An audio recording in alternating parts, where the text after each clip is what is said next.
Hello everyone, कसे आहात सगळे? तर बघा आज आपण घेऊन आलेलो आहे जे आपलं लॅब अटेंडंटचं फायनल रिव्हिजन. जसं आपण बघितलेलं आहे मागच्या क्लासमध्ये, की आपले जे प्रॅक्टिस पेपर्स आणि आपण जे वन लाइनर्स घेतले होते आणि जे मागचे प्रिव्हियस पेपर्स घेतले होते, यामधील आपले बहुतांश क्वेश्चन्स मागच्या कालच्या पेपरमध्ये फर्स्ट शिफ्टमध्ये बघायला भेटले. तर बघा कोणकोणते होते हे आणि कोणत्या पेपर व्हिडिओमधून आले. तर बघा जनरली दुधाला मोजण्यासाठी कोणते उपकरण वापरतात? तर हे जनरली लॅक्टोमीटर स्पेसिफिक ग्रॅव्हिटी मोजण्यासाठी ह्या तुमच्या व्हिडिओ 7 मधून प्रश्न आलेला आहे. त्यानंतर बघा एक सेम प्रश्न आलेला आहे हे. त्यानंतर बघा जनरली एक तुम्हाला नवजात डुकराच्या पिल्लांमध्ये ॲनिमिया कोणत्या खनिजाच्या जनरली कमतरतेमुळे होते? तर हा पण क्वेश्चन आपल्या एका मागच्या टेस्टमधून आलेले आहेत. असे खूप बहुतांश 10 ते 12 प्रश्न आहेत कालच्या शिफ्टमध्ये आपल्या टेस्टमधून आलेले आणि नोट्समधून आलेले. आपण कालचा जो संध्याकाळचा व्हिडिओ बनवला त्यामध्ये हे आहे. बघा त्यानंतर बघा आज आपण 150 वन लाइनर्स बघणार आहे, जो की खूप इम्पोर्टंट आहे परीक्षेच्या दृष्टीने. त्यामधला पहिला आहे तुमचा पाश्चरायझेशनचा शोध कोणी लावला? तर पाश्चरायझेशनचा शोध लक्षात घ्या, लुईस पाश्चर यांनी लावला आणि हे पाश्चरायझेशन जनरली जर बघितलं आपण, तर कशासाठी करत असतो आपण? जंतू नष्ट करण्यासाठी. काय उद्देश आहे त्याचा? जंतू नष्ट करणे. हा तुमच्या कालच्या पेपरमध्ये बघायला भेटला प्रश्न. आणि या पाश्चरायझेशनमुळे दुधाची काय होते? साठवण क्षमता वाढते. आपण जनरली दूध स्टोअर करण्या अगोदर गरम का करतो? तर हे या लुईस पाश्चर यांनी आपल्याला सांगितलेलं आहे. यांनी बघा 2 वेगवेगळ्या टेक्निक दिलेल्या आहे. एक एस-टी-एस-टी आणि एक दुसरी आहे एल-टी-एल-टी.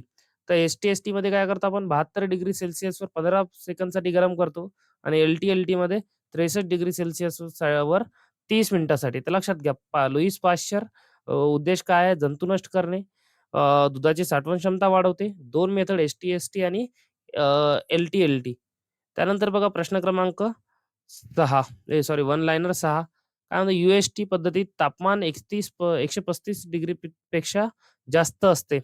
यू-एस-टी टेक्निकमध्ये. त्यानंतर बघा मिथाइलिन ब्लू रिडक्शन टेस्ट एम-बी-आर-टी दुधाची सूक्ष्मजीव गुणवत्ता तपासणी करण्यासाठी आपण ही एम-बी-आर-टी टेस्ट करत होतो. हा प्रश्न मागच्या कालच्या शिफ्टमध्ये तुम्हाला विचारलेला आहे आणि म्हणून आपण हे जे इम्पोर्टंट वन लाइनर्स आहे हे घेऊन आलेलो आहे.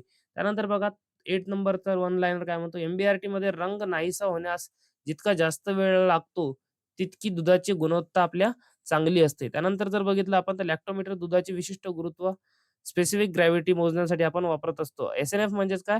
Solid not fat. जनरली हे तुमच्या दुधामध्ये फॅट नसतो त्याला आपण एस-एन-एफ म्हणतो.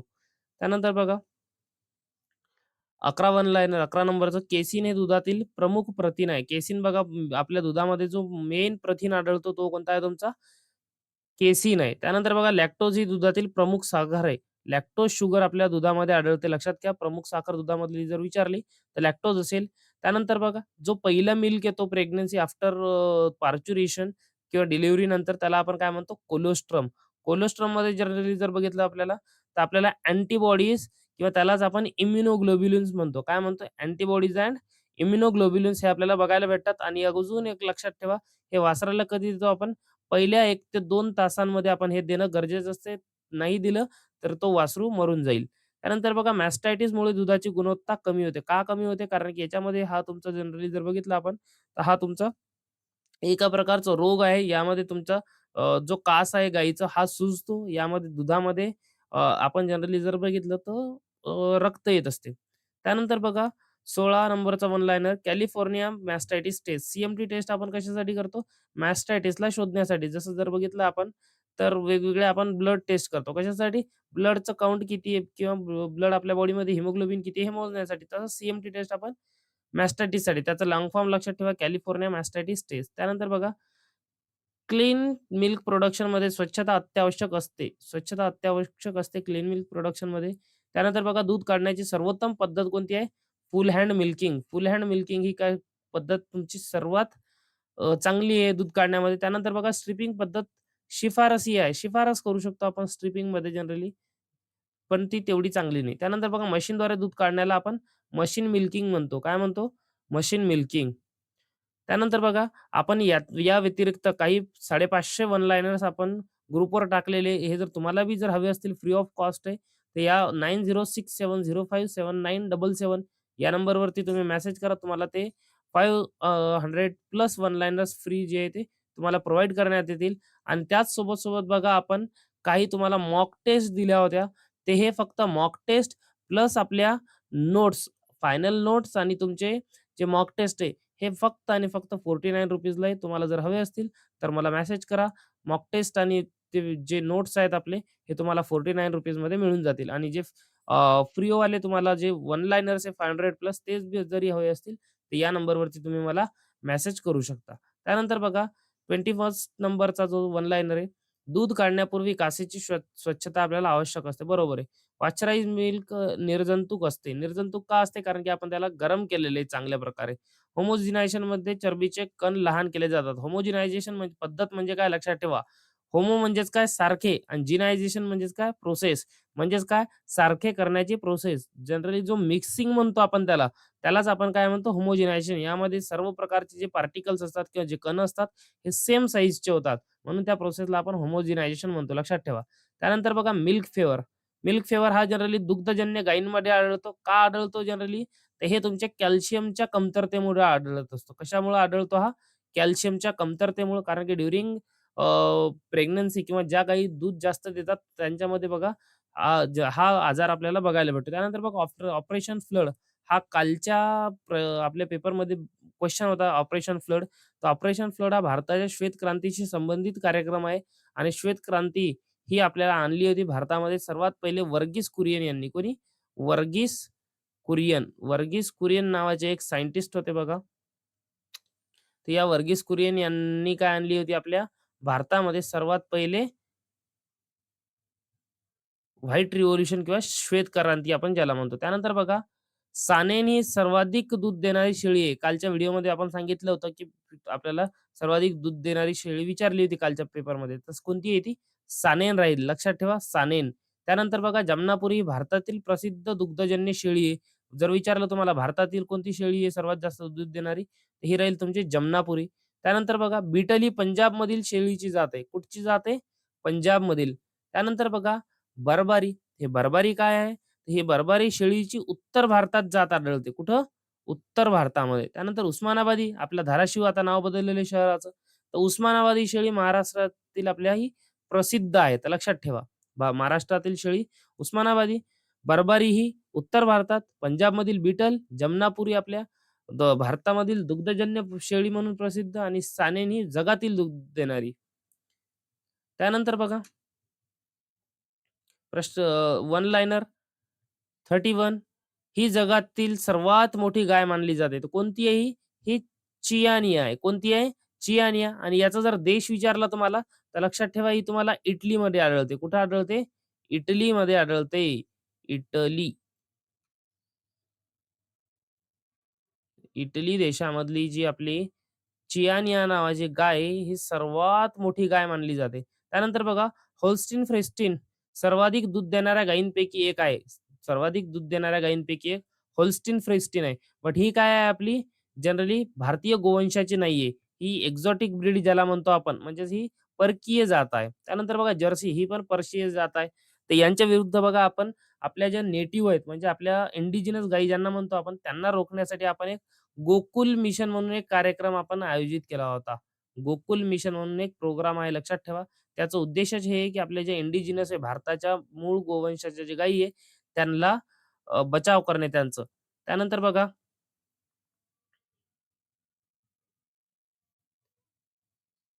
गीर ही भारतातील सर्वोत्तम दुग्धजन्य गायींपैकी एक आहे. गीरचं जर ओरिजिन विचारलं तुम्हाला, हे काय राहील तुमचं गीर फॉरेस्ट गुजरात. त्यानंतर बघा सहीवाल ही पंजाबमधील प्रसिद्ध जात आहे. गायींची सहीवाल ही जात पंजाबमध्ये आढळते. त्यानंतर बघा रेड सिंधी दुग्धजन्य जात आहे. मुर्रा ही सर्वोत्तम दुग्धजन्य आहे. सर्वात जास्त जर म्हशीमध्ये फॅट जर कोणाला लागत असेल चरबी, तर हे मुर्रा म्हशीच्या दुधाला लागते. त्यानंतर जाफराबादी म्हैस गुजरातमध्ये आढळते. सुरती म्हैस गुजरातमधील जात आहे. मेहसाणा दुग्धजन्य म्हशीची जात आहे.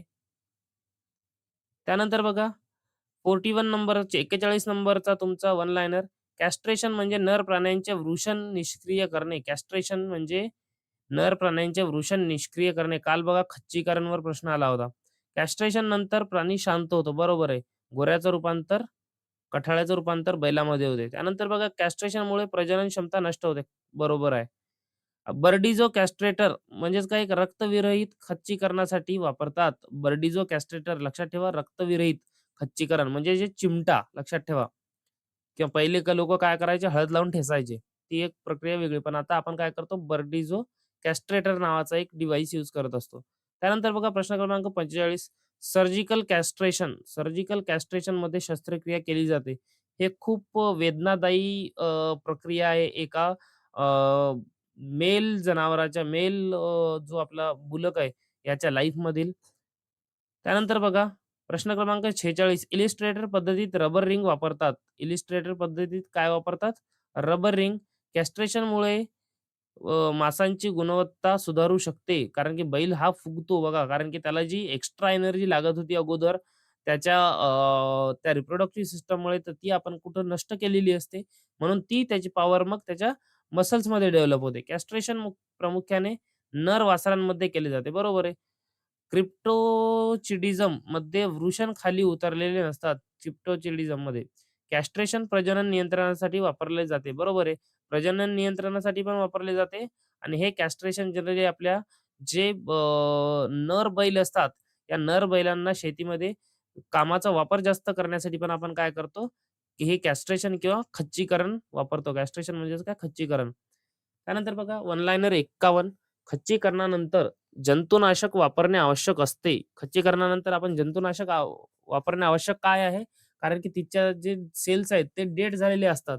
पण आपण जर जंतुनाशक नाही मारलं तिथं, तर त्यामुळं काय होईल त्यामध्ये जखम होईल आणि ती जागा जनरली सडायला लागेल. त्यानंतर बघा कॅस्ट्रेशनसाठी स्वच्छ उपकरणे वापरावीत. बरोबर आहे. बर्डिझो पद्धतीत त्वचेवर जखम होत नाही. बरोबर आहे. कारण की हा चिमटा पद्धत आहे. त्यानंतर बघा कॅस्ट्रेशन हा पशुपालन व्यवस्थापनाचा भाग आहे. बरोबर आहे. खच्चीकरणानंतर संसर्ग टाळणे महत्त्वाचे असते. खच्चीकरणानंतर संसर्ग टाळणे महत्त्वाचे असते. त्यानंतर बघा वन लाइनर 56 नंबरचा डिसइन्फेक्शनमध्ये बहुतेक रोगकारक जंतू नष्ट होतात. रोगकारक जंतू नष्ट होतात. स्टरलायझेशनमध्ये सर्व सूक्ष्मजीव नष्ट होतात. स्टरलायझेशनमध्ये सर्व सूक्ष्मजीव नष्ट होतात. ऑटोक्लेव्ह ओलसर उष्णता वापरतो. ओलसर उष्णता वापरतो म्हणजेच काय? हा तुमचा जनरली वाफेवर चालतो आणि जनरली यामध्ये तुमचं बघा दिलेलं इथं 121 degree Celsius for 15 to 20 minutes. किती?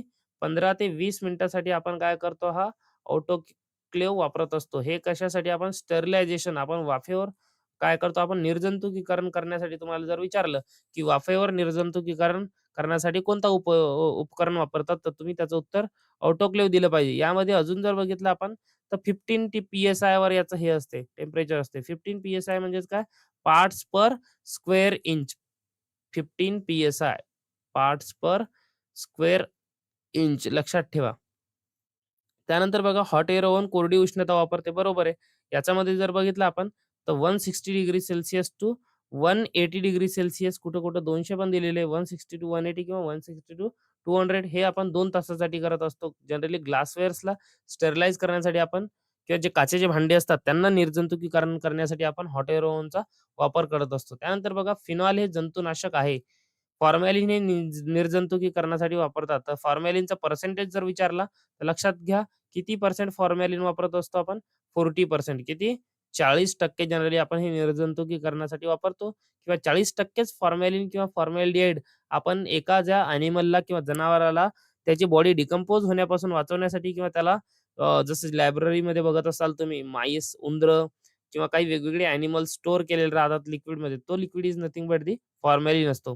त्यानंतर बघा ब्लिचिंग पावडरमध्ये क्लोरीन असते. ब्लिचिंग पावडरमध्ये क्लोरीन असते. बरोबर आहे. कारण की आपण हा जनरली जिथं शैवाल असतो तिथं हा क्लोरीन वापरतो त्याला काढण्यासाठी. त्यानंतर बघा आयोडीन हे अँटिसेप्टिक आहे. आयोडीन हे अँटिसेप्टिक आहे. अँटिसेप्टिक काय म्हणजेच काय जिवंत ऊतींवर वापरत असतात हे आपल्याला. ऊती म्हणजेच काय टिश्यूज.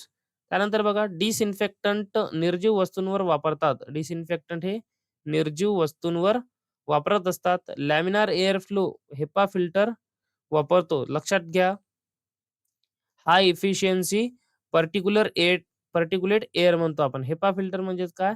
हाय एफिशियन्सी पर्टिक्युलेट एअर. बहुतेक जर पेपर जर तुमच्या शिफ्टला जर हार्ड आला, या हेपाचा लाँग फॉर्म विचारू शकते. याचं लाँग फॉर्म काय आहे तुमचं? हाय एफिशियन्सी पर्टिक्युलेट एअर लक्षात ठेवा. त्यानंतर बघा हेपा फिल्टर सूक्ष्म कण अडवतो. बरोबर आहे. हेपा फिल्टर सूक्ष्म कण अडवतो कारण की तो काय करतोय आतमधून हवा बाहेर फेकतोय जेणेकरून बाहेर आतमध्ये जाणार नाही.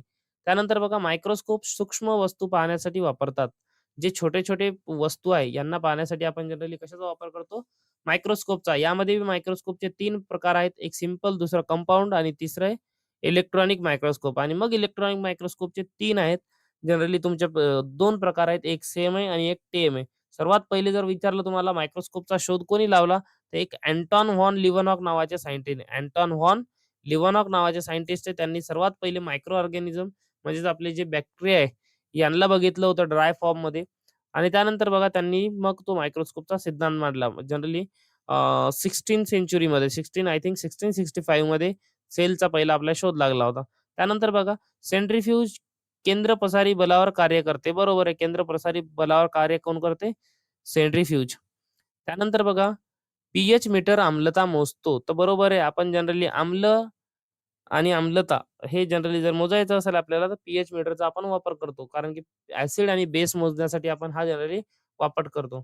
इन्क्युबेटर सूक्ष्मजीव वाढवतो. तर लक्षात घ्या हो, इन्क्युबेटर म्हणजेच काय?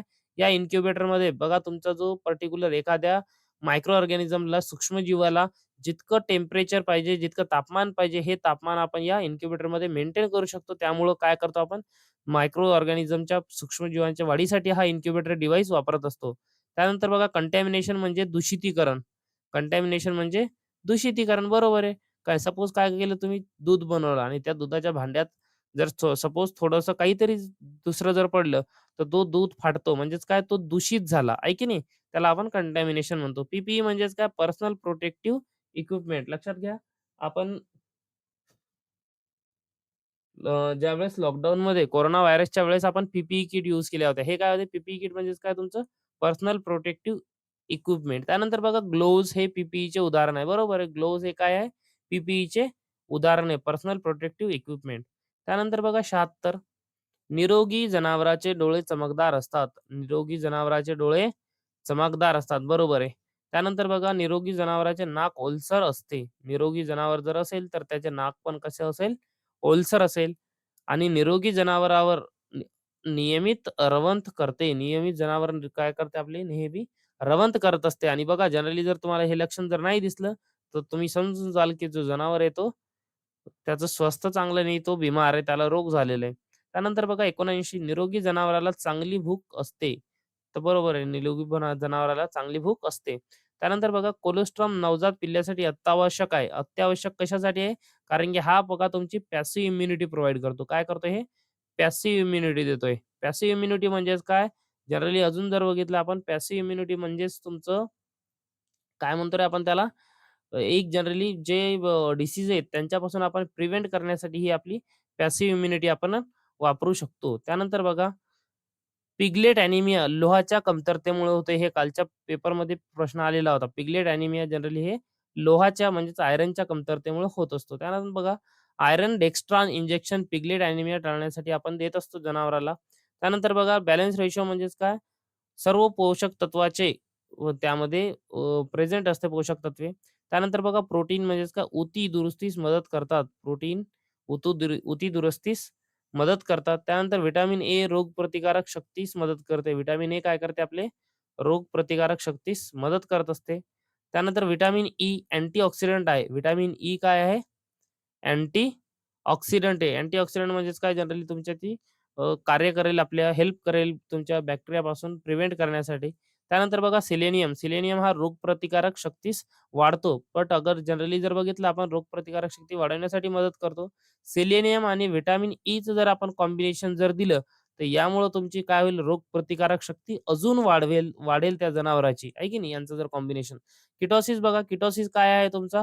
जनरली हा तुमचा एक ऊर्जा कमतरतेचा विकार आहे आणि यामध्ये काय होते आपल्या शरीरामध्ये कीटोन बॉडीज तयार होतात. काय होतात? कीटोन बॉडी तयार होतात आणि या कीटोन बॉडीमधून मुळे काय होतं जनरली त्या पर्टिक्युलर जनावरांमध्ये आपल्याला ऊर्जेची कमतरता बघायला भेटते. त्यानंतर बघा मिल्क फेवर हा कॅल्शियम कमतरतेचा विकार आहे. हे मिल्क फेवरचे कारणे काय आहे? हे जनरली तुम्हाला दूध उत्पादन गायीमध्ये आढळतो जनरली किंवा ज्या गायीमध्ये आढळेल ज्यांची प्रेग्नन्सी डिलिव्हरी झालेली आहे. कारण की त्यांच्यामध्ये हा कॅल्शियम कमी असतो. त्यानंतर बघा ब्लॉटमध्ये रुमेनमध्ये वायू साचतो. तर बरोबर आहे. ब्लॉटमध्ये रुमेनमध्ये आपल्या जनावराच्या हा काय असतो? वायू साचत असतो. त्यानंतर बघा ब्रुसेलोसिस हा झुनोटिक रोग आहे. तर झुनोटिक रोग म्हणजे काय रे? झुनोटिक रोग म्हणजे असे रोग जे काय होतात जनावरांमधून माणसांमध्ये ट्रान्सफर होतात किंवा जनावरांमधून माणसामध्ये फैलतात. अशा रोगांना आपण ब्रुसेलोसिस म्हणतो. म्हणजेच काय सॉरी झुनोटिक रोग म्हणतो. तर झुनोटिक रोगमध्ये एक सर्वात बेस्ट जो एक्झाम्पल आहे आजच्या टाईमला आपण बघतोय, तो आहे तुमचा फंगल इन्फेक्शन. कोणता आहे? Fungal infection. लक्षात घ्या कुत्र्याला तुम्ही बघितलं असेल पूर्ण कुत्रा एखादा सर्व अंग खाजू-खाजू काय करतोय तो सडून जातोय. तसंच आजकाल माणसाला पण होतंय आणि एक अजून यामध्ये एक तुमचा नवीन डिसीज आलेला आहे त्याला आपण सोरायसिस म्हणतो. ज्याचा अजून बी क्लिनिकल यामध्ये किंवा जनरली जर बघितलं आपण तर यावरती 100% उपचार प्रेझेंट नाहीये. त्यामुळं आपण झुनोटिक रोगांपासून वाचलं पाहिजे किंवा आपण जनरली ज्यावेळेस पाळीव प्राणी पाळतो, तर त्यापासून जनरली आपण थोडी दुरी किंवा थोडी आपण प्रोटेक्शन आपल्याला गरजेचं आहे. कारण की जर बघितलं आपण तर आपण कुत्र्यासोबत खेळतो. कुत्र्याच्या बी शरीरावर भरपूर मायक्रो ऑर्गॅनिझम्स असतात त्याच्या लाळेमध्ये स्पेशली, आहे की नाही? तर ते एक थोडी आपल्याला जागरूकता असणं गरजेचं आहे. त्यानंतर बघा एफ-एम-डी हा अत्यंत संसर्गजन्य रोग आहे. संसर्गजन्य का आहे? कारण की हा तुमचा व्हायरल आहे. व्हायरल म्हणजेच काय तुमचा विषाणूजन्य रोग आहे. एफ-एम-डी हा फूट अँड माउथ डिसीज होतो. यामुळे काय होते तोंडाला गाठी येतात आणि आपले जे बैलाचे किंवा गाईचे जे जनावरांचे जे पाय असतील त्याच्या खुरांमध्ये बारीक-बारीक फोडं येतात. त्यानंतर बघा पी-पी-आर हा शेळी मेंढींचा रोग आहे. पी-पी-आर बरोबर आहे.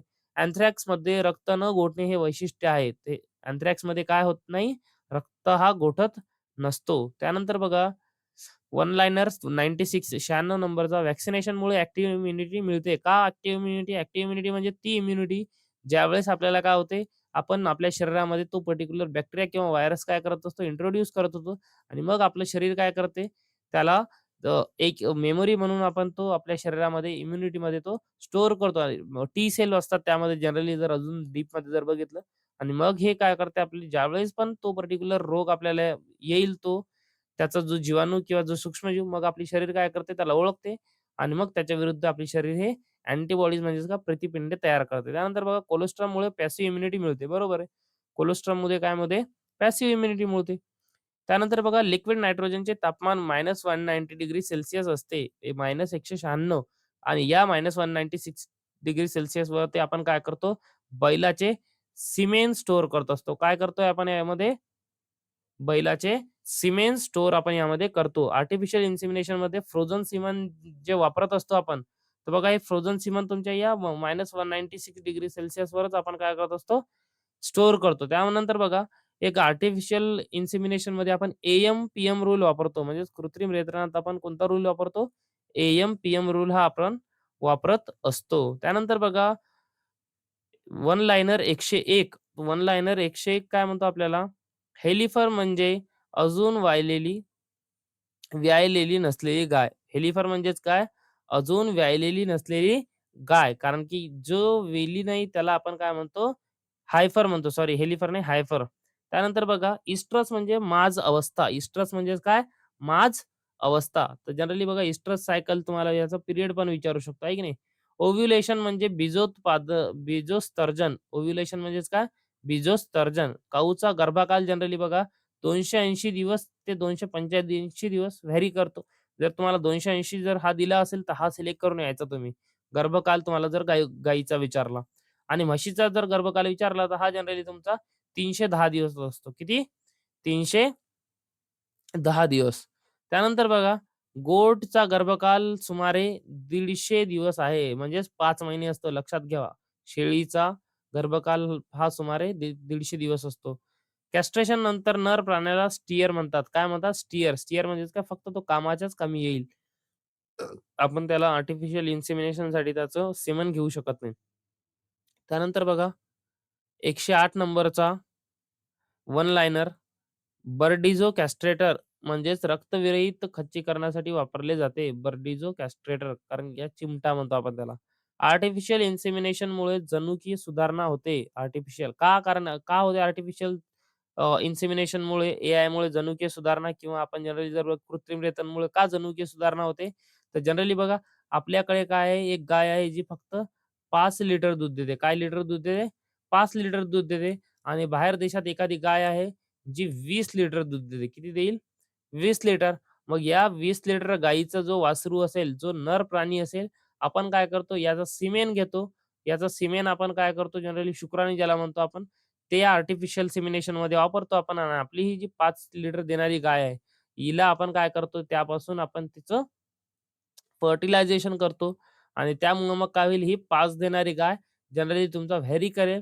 5 आणि 15चा एव्हरेज जनरली जर बघितलं आपण, तर ते जनरली तुमच्या 12 पर्यंत हिचं 12 लिटरपर्यंत ही काय करेल तुमचं दूध देईल. म्हणजेच काय तुमच्या दुधाची क्षमता वाढली. म्हणजेच काय हिच्या जनुकीयेमध्ये सुधारणा झालेली आहे.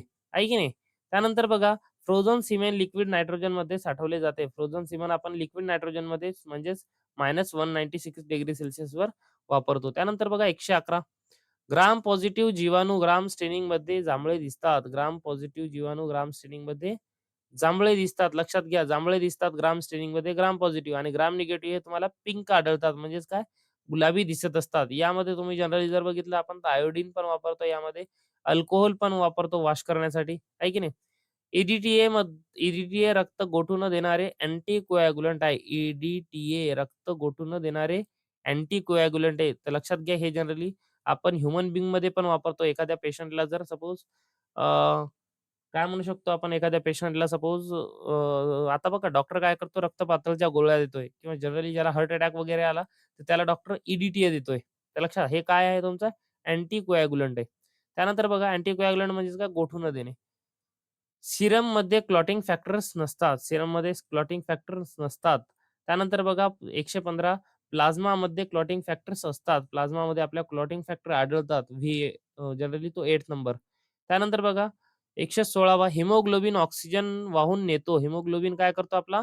ऑक्सिजन वाहून नेतो. हिम म्हणजेच काय? लाल कलर आणि ग्लोबिन म्हणजेच काय? प्रोटीन. ग्लोबिन म्हणजेच काय? प्रोटीन. तर लक्षात घ्या याच्यासाठी तुम्ही आपले वेगवेगळे डिव्हाइसेस आहे ब्लडमधलं हिमोग्लोबिन मोजण्यासाठी आहे की नाही? हिमोग्लोबोमीटर जनरली.